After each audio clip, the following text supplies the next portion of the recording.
Welcome viewers. அது 1995 வருடம் ஜனவரி மாதம் லூசியானா. ஜானிஸ் அப்படிங்கிற பெண்மணி சிங்கிள் மதரா தன்னுடைய 2 குழந்தைகளை பார்த்துட்டு அங்க இருக்கிற ஒரு ஹாஸ்பிட்டல்ல நர்ஸா வேலை பார்த்துட்டு இருந்தாங்க. அப்படி அவங்க வேலை பார்த்துட்டு இருக்கும்போது திடீர்னு ஒரு நாள் அவங்களுடைய உடம்புல சில மாற்றங்கள் ஏற்படுறத அவங்க உணர ஆரம்பிக்கிறாங்க. அவங்களுடைய கண்களுக்கு பின்னாடி வலிக்க ஆரம்பிச்சிருக்கு.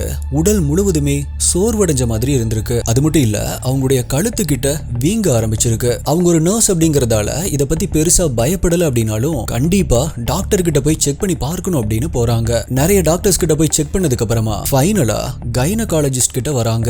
ஜானிஸ் உடைய உடம்புல ஏதாவது வைரஸ் இருக்கலாம் அப்படின்னு சந்தேகப்பட்ட அந்த டாக்டர் நிறைய டெஸ்ட எடுக்க ஆரம்பிக்கிறாங்க. அப்படி ஃபைனலா அந்த டெஸ்ட் உடைய ரிசல்ட்ஸ் வரும்போது ஜானிஸ்க்கு ஒரு மிகப்பெரிய அதிர்ச்சி காத்துட்டு இருந்துச்சு. அவங்க கொஞ்சம் கூட எதிர்பார்க்காத ஒரு வைரஸ் அவங்களுடைய உடம்புல இருந்துச்சு.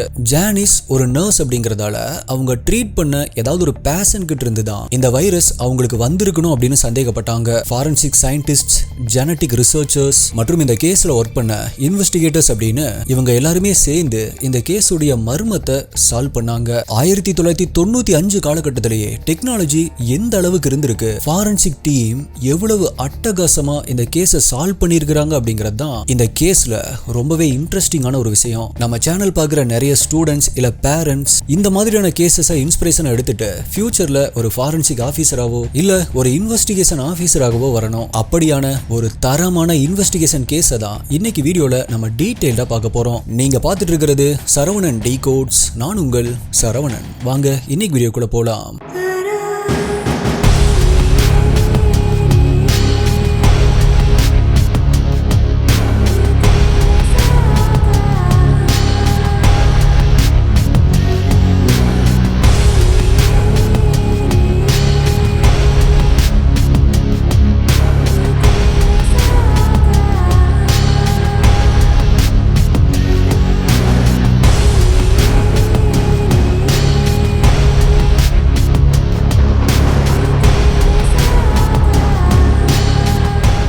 உங்களுக்கு crime thriller, mystery, strange, solved, unsolved cases இதெல்லாம் பிடிக்கும் அப்படின்னா நீங்க இதோடைய ஃபேன் அப்படின்னா இப்பவே நம்மளுடைய சேனலுக்கு சப்ஸ்கிரைப் பண்ணிக்கோங்க. ஏன் அப்படின்னா இந்த மாதிரியான வீடியோஸ் தான் ஒரு நாள் விட்டு ஒரு நாள் நம்மளுடைய சேனல்ல வரும். மேலும் இந்த வீடியோல நான் சொல்ற யூடியூப்ல காமிக்க முடியாத crime scene images, crime scene videos எல்லாமே நம்மளுடைய டெலிகிராம் குரூப்ல தான் அப்டேட் பண்ணுவேன். யூடியூப்ல கரெக்டா நோட்டிபிகேஷன் வராதவங்களுக்குமே அங்க இன்ஸ்டன்டா அப்டேட் வந்துடும். நம்மளுடைய official Telegram group link description பின்னாடி கமெண்ட்ல கொடுத்துருக்கேன். அதுல ஜாயின் பண்ணி செக் பண்ணி பாருங்க.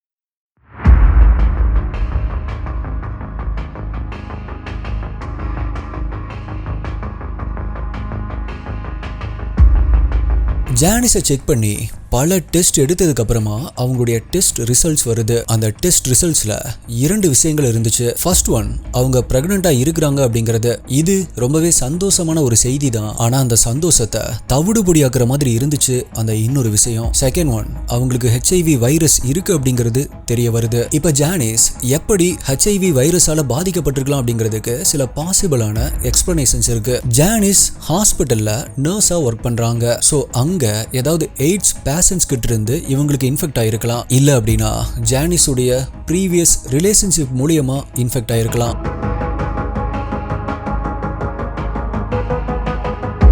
அந்த டைம்ல ஜானிஸ் உடைய பிசிபி இருந்தது டாக்டர் ரிச்சர்ட். ஆக்சுவலா பிசிபி அப்படின்னா பிரைமரி கேர் பிசிசியன். அப்படின்னா அவங்க தான் நம்மளுடைய பர்சனல் டாக்டர் மாதிரி. அவங்க தான் நம்மளுடைய முழு ஹெல்த்தையே பார்த்துக்கணும். ஜானிஸ் ஹெச்ஐவியால பாதிக்கப்பட்டிருக்காங்க அப்படிங்கறத தெரிஞ்ச இவரு ஹாஸ்பிட்டல்ல ஒர்க் பண்ற தன்னுடைய கொலீக்ஸ் கிட்ட ஜானிஸ் எப்படி ஹெச்ஐவியால பாதிக்கப்பட்டிருப்பாங்க அப்படிங்கிற அவருடைய தியரியை சொல்லியிருக்காரு. அவருடைய தியரி படி அவர் என்ன சொல்லியிருக்காரு அப்படின்னா, ஜானிஸ் ஒரு ஸ்லட், பாக்குற எல்லா நபர்கள் கூடயும் போயிருவா. அது பகலா இருந்தாலும் சரி, இரவா இருந்தாலும் சரி, தினமுமே பாருக்கு போயிருவா. அங்க யாராவது மீட் பண்ணா அந்த ஸ்ட்ரேஞ்சரை கூப்பிட்டு உடனடியா வீட்டுக்கு போயிருவா. சோ கண்டிப்பா அப்படிதான் ஜானிஸ்க்கு HIV வைரஸ் இன்ஃபெக்ட் ஆயிருக்கணும் அப்படின்னு அவர் சொல்லியிருக்காரு.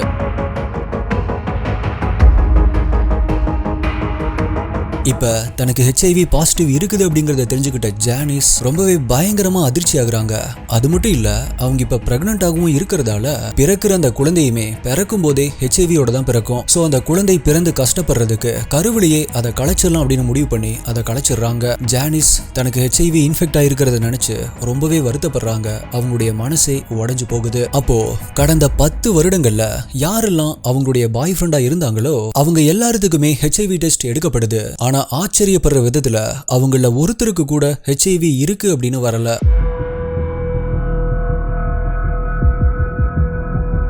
தன்னுடைய பாய் ஃப்ரெண்ட்ஸ் யாருக்குமே ஹெச்ஐவி இல்லை அப்படிங்கிறத தெரிஞ்சுக்கிட்ட ஜானிஸ் அப்போ தன்னுடைய உடம்புல எப்படி ஹெச்ஐவி இன்ஃபெக்ட் ஆயிருக்கும் அப்படிங்கிறதுக்கு யாருமே நம்பவே முடியாத, இப்படியெல்லாம் கூட பண்ணுவாங்களா, இப்படியெல்லாம் கூட நடக்குமா அப்படிங்கிற மாதிரி ரொம்பவே ஸ்ட்ரேஞ்சான ஒரு ஃபேண்டாஸ்டிக்கான தியரியை முன் வச்சாங்க. ஆனா அப்படி அவங்க சொன்ன தியரியை யாருமே நம்பல. பிகாஸ் தான் ஹெச்ஐவி வைரஸால இன்ஃபெக்ட் ஆயிருக்கிறதுக்கு காரணம் தன்னுடைய பிசிபி டாக்டர் ரிச்சர்ட் தான் காரணம் அப்படின்னு சொல்லியிருக்காங்க.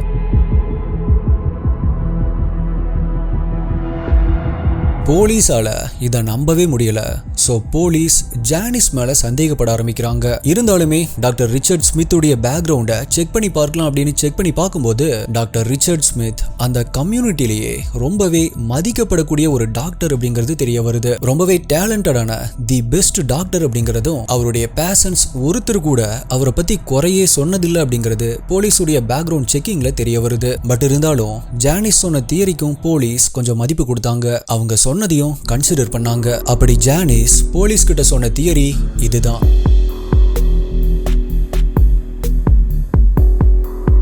சில வருடங்களுக்கு முன்னாடி டாக்டர் ரிச்சர்ட் ஸ்மித் மற்றும் ஜானிஸ் இவங்க 2 பேருமே ஒரே ஹாஸ்பிட்டல்ல வேலை செய்யும் பொழுது தான் முதலா மீட் பண்ணிருக்காங்க. ஜானிஸ்க்கு அப்ப கல்யாணமாகி தன்னுடைய கணவர் கூட தான் இருந்திருக்காங்க.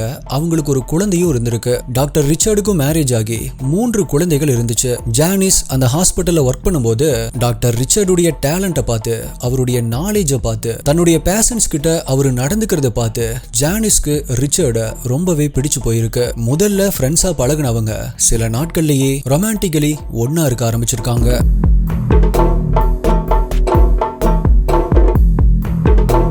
டாக்டர் ரிச்சர்ட், நான் என்னுடைய ஒய்ஃபை விட்டுட்டு என்னுடைய குழந்தைகளை விட்டுட்டு உன் கூடவே வந்துடுறேன், நம்ம சீக்கிரமா கல்யாணம் பண்ணிக்கலாம் அப்படின்னு ப்ராமிஸ் பண்ணிருக்காரு. அந்த ப்ராமிஸை நம்பி ஜானிஸ் அவங்க இப்ப சந்தோஷமா வாழ்ந்துட்டு இருக்கிற கணவரை டிவோர்ஸ் பண்ணிருக்காங்க. டாக்டர் ரிச்சர்டும் அதே மாதிரி அவருடைய ஒய்ஃபை டிவோர்ஸ் பண்ணிட்டு வருவார் அப்படின்னு வெயிட் பண்ண ஆரம்பிக்கிறாங்க. ஆனா டாக்டர் ரிச்சர்ட் அவருடைய மனைவி மற்றும் குழந்தைகளை விட்டுட்டு வராம காலம் தாழ்த்திட்டே இருந்திருக்காரு. அதே நேரத்துல இவங்க 2 பேர்த்துக்குள்ள இந்த ரிலேஷன்ஷிப்பும் கண்டினியூ ஆயிட்டே இருந்திருக்கு.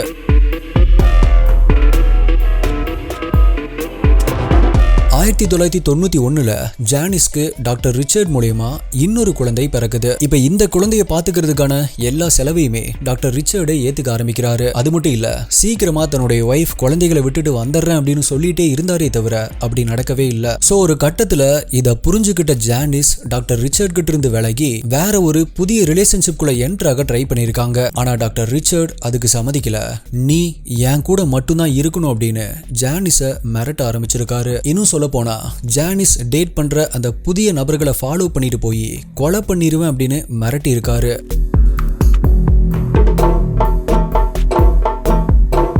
இது எல்லாத்தினாலையுமே ஃப்ரஸ்ட்ரேட் ஆன ஜானிஸ் அப்போ ஒன்னு, நீங்க உங்களுடைய ஒய்ஃபை விட்டுட்டு உடனே என்னை வந்து கல்யாணம் பண்ணிக்கோங்க, இல்ல அப்படின்னா என்னை விட்டுருங்க அப்படின்னு ஃபைனலா கேட்டிருக்காங்க. அதற்கு டாக்டர் ரிச்சர்ட் எந்த ஒரு ரெஸ்பான்ஸுமே பண்ணாததால ஜானிஸ் டாக்டர் ரிச்சர்ட் கூட இருந்த ரிலேஷன்ஷிப்பை என் பண்ணிருக்காங்க. அப்படி அந்த ரிலேஷன்ஷிப்பை என் பண்ற வரைக்குமே ஜானிஸுடைய பிசிபி, அதாவது அவங்களுடைய பர்சனல் டாக்டரா டாக்டர் ரிச்சர்ட் தான் இருந்திருக்காரு. அந்த டைம்ல விட்டமின் B12 அப்படிங்கிற இன்ஜெக்ஷனை டாக்டர் ரிச்சர்ட் ஜானிஸ்க்கு போட்டுட்டு இருந்திருக்காரு. அந்த மாதிரியான ஒரு டைம்ல தான் ஆகஸ்ட் 4, 1994 அன்னைக்கு நைட்டு ஜானிஸ் தூங்கிட்டு இருக்கும்போது அவங்களுடைய வீட்டுல இருந்த டெலிபோன் ரிங் ஆக ஆரம்பிச்சிருக்கு. டைம் அப்ப கரெக்டா 10:26 இருக்கும். போன் அட்டெண்ட் பண்ண ஜானிஸ்க்கு டாக்டர் ரிச்சர்ட் நான் வீட்டுக்கு தான் வந்துட்டு இருக்கேன் அப்படின்னு சொல்லியிருக்காரு.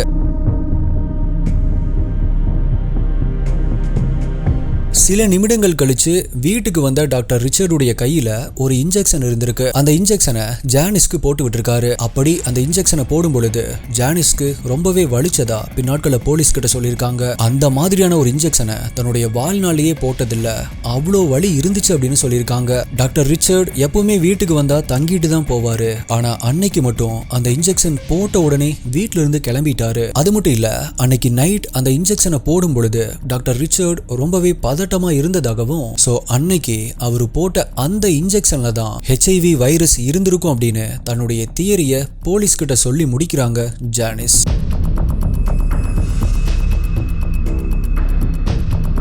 ஆனா இது எல்லாத்தையுமே கேட்டு முடிச்ச போலீஸ்கோ ஜானிஸ் மேல இருந்த நம்பிக்கை சுத்தமா போயிருச்சு. டாக்டர் ரிச்சர்ட் எப்படி ஜானிஸ ஒரு ஸ்லட், அதனாலதான் அவளுக்கு HIV வைரஸ் வந்திருக்கும் அப்படின்னு சொன்னாரோ, அதனால ஜானிஸ் டாக்டர் ரிச்சர்ட பழிவாங்க தான் இப்படி சொல்றாங்க. மேலும் தன்னை கல்யாணம் பண்ணிக்கிறேன் அப்படின்னு சொல்லி தன்னுடைய வாழ்க்கையை இழக்க வச்சதால கோர்ட்ல கேஸ் போட்டு டாக்டர் ரிச்சர்ட் கிட்ட பணம் பறிக்கலாம் அப்படின்னு தான் இப்படி சொல்றாங்க அப்படின்னு போலீஸ் திங்க் பண்ணாங்க. எஸ், போலீஸ் கண்டிப்பா எல்லா ஆங்கிள்லயுமே திங்க் பண்ணி ஆகணும். போலீஸ்க்கு இப்ப இதை யார் பண்ணாங்க அப்படிங்கறத கண்டுபிடிச்சாகணும். இதுல யார் சொல்றது உண்மை அப்படிங்கறத கண்டுபிடிச்சாகணும். பிகாஸ் டாக்டர் ரிச்சர்ட் சமூகத்துல மதிக்கப்படக்கூடிய ஒரு பெரிய டாக்டர். ஆனா அதே வேளையில ஜானிஸ் சொல்றதும் உண்மையா கூட இருக்கலாம். ஓகே, இப்ப ஒருவேளை ஜானிஸ் சொல்றது உண்மைதான் அப்படின்னு எடுத்துக்கிட்டாலுமே டாக்டர் ரிச்சர்ட் தான் ஜானிஸோடைய உடம்புல அந்த HIV வைரஸை இன்ஜெக்ட் பண்ணார் அப்படிங்கறத எப்படி கண்டுபிடிக்க முடியும்? இந்த கேஸை ஹேண்டில் பண்ண இன்வெஸ்டிகேட்டர் ஜிம் கிராஃப்ட் ஜானிஸ் சொல்றது உண்மைதானா அப்படிங்கறத கண்டுபிடிக்க ஏதாவது வழி இருக்கா அப்படின்னு தேட ஆரம்பிக்கிறார். அங்கதான் என்டர் ஆகுறாங்க இந்த மாதிரி எல்லா டஃப்பான கேஸ்லயும் இருக்கிற கிரைம் இன்வெஸ்டிகேஷன் உடைய ரொம்பவே மிக முக்கியமான டீமான ஃபாரன்சிக் டீம்.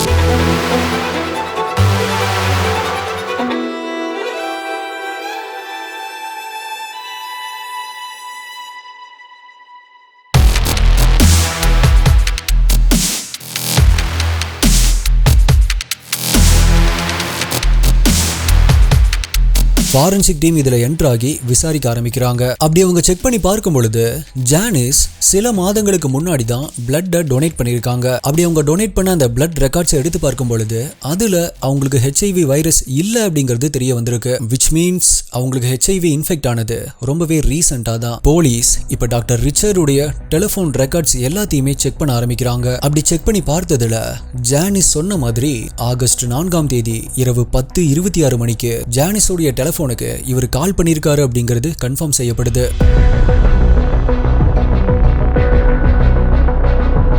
ஸோ இப்போ அடுத்ததா இன்வெஸ்டிகேட்டர்ஸ்க்கு அவரு அன்னைக்கு நைட்டு ஜானிஸ்க்கு போட்ட இன்ஜெக்ஷன்ல HIV வைரஸ் இருந்ததா அப்படிங்கிறதுக்கான ப்ரூஃப் வேணும். பிளட் பிளாஸ்மா யூனிட்ல இல்ல கிளினிக்கு போய் ஹே நான் கொஞ்சம் HIV இருக்கிற பிளட்டை எடுத்துக்கிறேன் அப்படின்னு HIV இருக்கிற பிளட்டை அவ்வளோ ஈஸியா ஒருத்தரால எடுக்க முடியாது. அப்படியே டாக்டர் ரிச்சர்ட் HIV இருக்கிற பிளட்டை எடுத்திருந்தாலுமே அப்படி எடுத்து அடுத்த 12 மணி நேரத்துக்குள்ள அதை இன்ஜெக்ட் பண்ணி ஆகணும். பிகாஸ் மனித உடல்ல இருந்த அந்த வைரஸால அதுக்கு மேல சர்வை பண்ண முடியாது.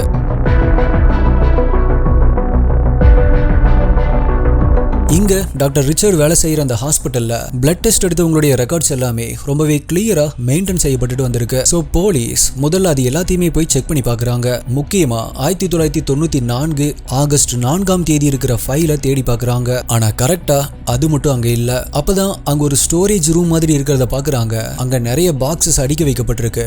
அந்த பாக்ஸஸ்ல கடைசி பாக்ஸ்ல 1982 பிளட் ரிப்போர்ட்ஸ் அப்படின்னு எழுதப்பட்டிருந்துச்சு. அதை ஓபன் பண்ணி பார்த்த போலீஸ்க்கு அதோடைய கடைசியில 1994 புக் ரெக்கார்ட்ஸ் கிடைச்சிருக்கு.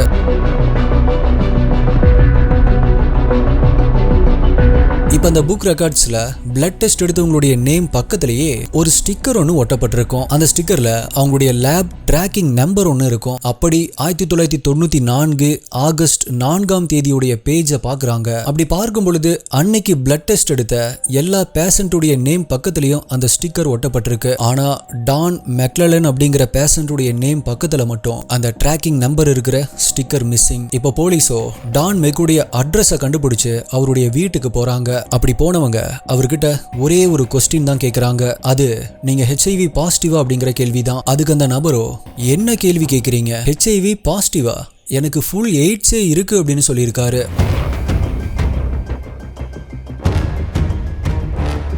அது மட்டும் இல்ல ஆகஸ்ட் 4ஆம் தேதி நான் பிளட் டெஸ்ட் எடுக்கணும் அப்படின்னு சொல்லிட்டு டாக்டர் ரிச்சர்ட் கிட்ட அப்பாயின்மெண்ட் எல்லாம் வாங்கல. அது எனக்கு தேவையும் இல்ல. ஆக்சுவலா அவரு தான் அன்னைக்கு எனக்கு கால் பண்ணி ஏதோ காரணத்துக்காக என்ன வந்து பிளட் டெஸ்ட் எடுக்க சொன்னார் அப்படின்னு அவரு சொல்லியிருக்காரு. போலீஸ்க்கு இப்ப ஜானிஸ் சொன்ன தியரி பொய் கிடையாது, 100% உண்மைதான் அப்படிங்கிறது புரியுது. ஆனா இப்ப இங்க ப்ராப்ளம் என்ன அப்படின்னா, அதாவது ஜானிஸோடைய உடம்புல இருக்கிற அந்த HIV வைரஸ் டாக்டர் ரிச்சர்டுடைய பேஷண்ட்டுடைய பிளட்ல இருந்து வந்த வைரஸ் தான் அப்படிங்கறத இப்ப ஃபாரன்சிக் டீம் எப்படி ப்ரூவ் பண்ண போறாங்க?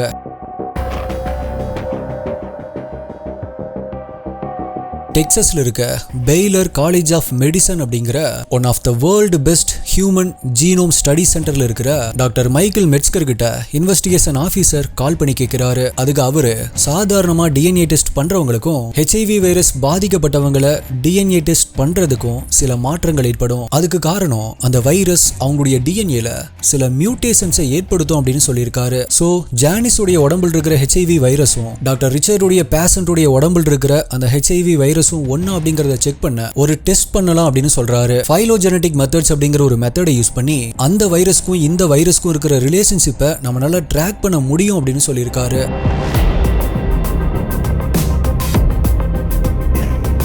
அதே போல ஜானிஸ் மற்றும் டாக்டர் ரிச்சர்டுடைய அந்த பேஷண்ட்டையும் சேர்த்து HIV பாதிக்கப்பட்ட மொத்தம் 30 பேருடைய பிளட் சாம்பிள்ஸ் எடுத்து டெஸ்ட் பண்ண ஆரம்பிக்கிறாங்க. அதுல 28 பிளட் சாம்பிள்ஸ் ஒண்ணுக்கு டிஃப்ரெண்டா இருந்திருக்கு. ஆனா 2 சாம்பிள்ஸ்ல மட்டும் வைரஸ் ஒரே மாதிரி ஐடென்டிக்கலா இருந்திருக்கு, ஐடென்டிக்கலா மியூட்டேட் ஆகியிருக்கு.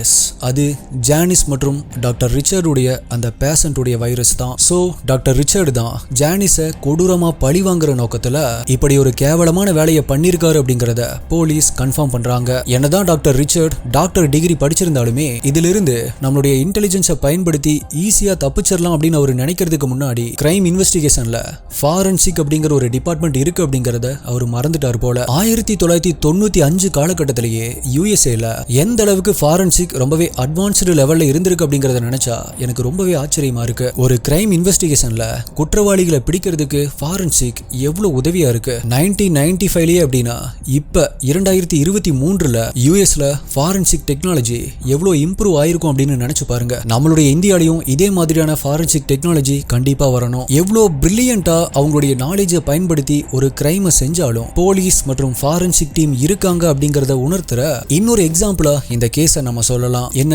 அதுக்கு ஃபர்ஸ்ட் சில எவிடன்ஸ் தேவை. நம்மளுடைய சேனலை நிறைய ஃபாரன்சிக் ஸ்டூடெண்ட்ஸ் பாக்குறீங்க அப்படின்னு தெரியும். உங்களுடைய ப்ரொஃபசர்ஸ் முதல் கொண்டு நம்மளுடைய சேனலை பார்க்க சொல்லி கிளாஸ்ல சொல்றதா நிறைய பேர் எனக்கு இன்ஸ்டால மெசேஜ் பண்ணிருக்கீங்க. நம்மளுடைய சேனல்ல வர பல வீடியோஸ் உங்களுக்கு ரொம்பவே ஹெல்ப்ஃபுல்லா இருக்கு அப்படின்னு சொல்லிருக்கீங்க. இந்த கேஸும் அப்படிதான் இருந்திருக்கும் அப்படின்னு நம்புறேன். சோ ஃபாரன்சிக் ஸ்டூடெண்ட்ஸ் பார்த்துட்டு இருந்தீங்க அப்படின்னா கண்டிப்பா கீழே கமெண்ட் பண்ணுங்க. உங்களுடைய கமெண்ட்ஸை பார்க்க எனக்கு சந்தோஷமா இருக்கும். இந்த வீடியோ பார்க்குற ஸ்கூல் ஸ்டூடெண்ட்ஸ் யாராவது இருந்தீங்க அப்படின்னா உங்களுக்கு இந்த மாதிரியான கேஸ் எல்லாமே பார்க்கும்போது ஃபாரன்சிக் மற்றும் இன்வெஸ்டிகேஷன் மேல இன்ட்ரெஸ்ட் வந்துச்சு அப்படின்னா கண்டிப்பா அதை எடுத்து படிங்க. பிகாஸ் பிடிச்சதை படிக்கும் பொழுது இன்னுமே அதை விரும்பி படிப்பீங்க. பிடிச்சதை பண்ணும்போது அதுல கிடைக்கிற ஃபீலிங்கே தனிதான். சோ SD இன்வெஸ்டிகேட்டர்ஸ் இந்த வீடியோ எப்படி இருந்துச்சு அப்படிங்கிற உங்களுடைய கருத்தை மறக்காம கீழே கமெண்ட் பண்ணுங்க. உங்களுடைய பெஸ்டான கமெண்ட் அடுத்த வீடியோல வரும். வீடியோக்கு லைக் பண்ணாம பார்த்துட்டு இருந்தீங்க அப்படின்னா இப்பவே லைக் கொடுத்துருங்க. என்ன ப்ரோ வீடியோவை முடிக்க போறீங்களா, அதுக்கப்புறம் அந்த டாக்டர் ரிச்சர்டுக்கு என்ன ஆச்சு அப்படின்னு சொல்லவே இல்லையே அப்படின்னு கேக்குறீங்களா? சொல்றேன். செகண்ட் டிகிரி அட்டெம்ப்டட் மர்டர் அப்படிங்கிற சார்ஜஸ் போடப்பட்டு அதுக்காக அதிகபட்ச தண்டனையா 50 ஆண்டுகள் ஹார்ட் லேபர் அப்படிங்கிற தண்டனை வழங்கப்பட்டுச்சு. இந்த வீடியோவை உங்களுக்கு தெரிஞ்ச அல்லது உங்களுக்கு ஃபாரன்சிக் படிக்கிற ஃப்ரெண்ட்ஸ் இருந்தாங்க அப்படின்னா அவங்க கிட்ட ஷேர் பண்ணுங்க. ஓகே SDA, இதே மாதிரியான வேற ஒரு வீடியோல மீட் பண்றேன். நன்றி, பாய்.